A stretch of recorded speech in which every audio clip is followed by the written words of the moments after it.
There are many opposing beliefs as to whether defensive architecture serves the social masses in an all-positive way. Defensive architecture is a design scheme in which many believe is used to serve the social masses in an all-positive way by protecting the community from dangers such as moving traffic, foolish behaviour, and the misuse of public furniture and space. However, in some instances, these measures can also single out certain social groups and divide them further from a community. Hence, it can be detrimental to some, causing it to be described as hostile architecture when forcing them to migrate from a public area. Now, what is a public area? In Smith's 2018 journal, Desire, Lines, and Defensive Architecture in Modern Urban Environments, they define it as space accessible to all without the need to consume or in any way justify one's presence. In basic terms, it's space provided to all members of the community, no matter their social factor. Defensive architecture can be put in place as a protective measure for a community in a variety of different ways, such as the protection against traffic and vehicles. This can be seen through the placement of concrete slabs placed adjacently to roadside of a walkway. This stops traffic from ramming into people, building, and social busy areas either by accident or as an act of violence. These slabs can take their form in a variety of different ways, whether it be spheres, as seen throughout UNSW's campus, or plain concrete slabs, or even as planter boxes, which allow for some greenery to break up the cardhold texture.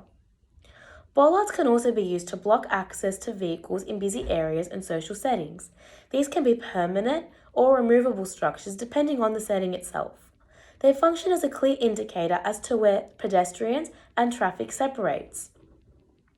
Furthermore, defensive architecture is also used to stop and limit what can be perceived as foolish or dangerous behaviour. This is often done through the use of railings or metal rods, studs, and bumps placed on flat elevated surfaces used to stop people from skateboarding on them or performing what is known as parkour tricks. This is seen as a protective in public areas of high congestion and movement as it reduces the number of casualties injured by these high impact activities and sports which are better performed in less accident prone spaces.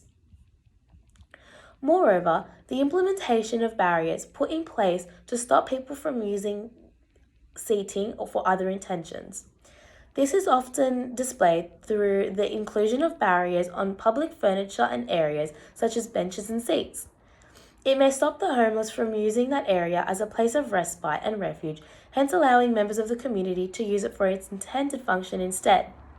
As stated in Smith's 2018 journal, by making benches inhospitable to the homeless, the city becomes more governable and the public itself becomes increasingly disciplined as to appropriate ways of use and engagement within privatised public space. In recent times, these have also acted as a protective barrier and social distance measure to reduce the risk of people catching COVID due to high-risk settings that require them to be squished alongside each other. Defensive architecture can also be viewed as hostile architecture when it isolates certain social groups and hinders them from being able to use certain areas, thus making them having to relocate. For example, it suspends the homeless social group from accessing certain areas as a place to call home.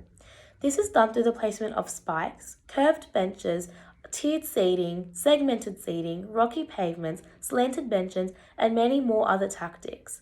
This creates an uncomfortable experience and forces the homeless to migrate to other areas due to the lack of facilitation and sufficiency. As well as that, hostile architecture also supports stereotypical beliefs that certain activities are deemed as hoonish. Said activities include skateboarding and parkour, as mentioned earlier in this debate. It continues to instill ideologies that such behaviours are inappropriate. Hence, a social divide is created, leaving that social group feeling segregated rather than served due to beliefs that they must be stopped. Lastly, this does not solve the issue that council and government figures are defending against. Hence, the expenditure can be used to better combat these said issues. Either way, these social masses are not being served in an equal manner to other portions of the society, as they are forcibly removed from an area and need to relocate. It may be a more beneficial scheme to use these funds spent on hostile architecture to create more places of refuge for the homeless, as well as skate parks where young people may partake in social outlets whilst enjoying some physical activity. Many say that as architects, it is our duty to ensure that defensive architecture serves the social masses. However, we are merely commissioned to design such elements.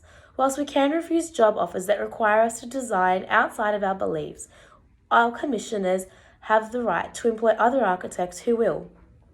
We do, however, have the right and the ability to raise awareness in relation to these injustices and make differences socially. All in all, whilst defensive architecture may serve some social masses in a safe and positive way, it can also discriminate against minority groups, leaving them feeling disconnected from a community and on the constant hunt for a place to call their own. Thank you.